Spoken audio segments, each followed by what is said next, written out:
All right, sports fans, how's everybody out there doing? William Martin coming at you one more time here on YouTube with another edition of the 300 Pounds of Sports Knowledge Podcast. Now, the Toronto Blue Jays just wrapped up a 2021 Major League Baseball season with a record of 91 and 71, which would have definitely been good enough for them to win the National League East. But unfortunately for Toronto, they call the American League East home. And for their troubles, all they have is a fourth place finish in the East and no trip to the postseason. Now, the Jays had to deal with an AL East this year that saw the Tampa Bay Rays win 100 games, while both the New York Yankees and Boston Red Sox won 92 as Toronto missed the postseason by just one game. Now, for their troubles, Toronto did hold serve in the American League East. They went 42 and 34 in this division. And of course, everybody in the division beat up on Baltimore. But Toronto's slow start this season hurt them. They turned it on in the second half as they were one of the better teams in Major League Baseball in the second half of the season with a record of 46 and 29. And I think, what helped them was finally being able to play their games at the Rogers Center in Toronto. If you remember the 2020 season, Toronto played all of their games in Buffalo. This season, Toronto had their home games for the first half of the season in both Buffalo as well as their spring training facility in Florida. And they just didn't have that feel of the fans behind them. But once they started to get some fans behind them at the Rogers Center, this team really took off. But with that said, I think going forward for Toronto, what they're going to have to start faster next season because you just look at this division. Tampa Bay continues to be a juggernaut. And, both the Yankees and Red Sox are always going to be in the mix. So, with that said, it's a division, you can't fall too far behind, number one. Also, you have to take care of your business outside of the division. And I mean, granted, I know everybody's going to, like this point, they're going to say, well, what if they had done this in this game? What if they had done that? Woulda, coulda, shoulda is not going to get you to the big dance. We know that. But Toronto has to be proud of what they accomplished this season, but also they have to find a way to build forward, improve, and make the playoffs next season because you know that the rules are set up the way that they are currently. Every division winner, regardless of their record, is going to get in. And I mean, granted, you look at Toronto for what it was. They were only 2 games behind the Chicago White Sox, who actually won the American League Central, and 4 games behind the Houston Astros, who won the American League West.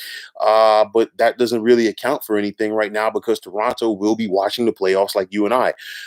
Like I said, they've got to get off to a faster start next season, and they definitely have the talent there because the future is still very bright for this club. Vlad Jr., in my opinion, should be the American League MVP. You're looking at a guy who had a 311 batting average, one of the best in the American League. He was also tied with Sal Perez of the Kansas City Royals for the most home runs in the American League with 48 and actually led all of baseball. Teoscar Hernandez is another solid stud. Bo Bichette. We also saw this team pick up starting pitcher Jose Berrios prior to the trade deadline from the Minnesota Twins to give them more depth in their rotation. So they definitely have the building blocks there. We saw them spend the money on George Springer last offseason to give them another bat in that lineup. So you look at that lineup and Toronto was set. I guarantee you they're probably going to add a piece here or a piece there, but I really like the meat of their lineup. But going into the offseason, 2 big questions for Toronto. Will they be able to resign Marcus Semien and Steven Matz? We saw Marcus Semien have a big season at the plate. He's been a guy who's bounced around a little bit in Major League Baseball, so it's going to be interesting to see whether he's going to once again be in the mix for the Blue Jays. And then Steven Matz. And with Steven Matz, he's a lefty. He had his best season, as far as I'm concerned, since he got traded from the New York Mets. But nonetheless, you look at a guy who has an injury history, and the biggest thing that has hindered Matz throughout his career is his inability to stay healthy.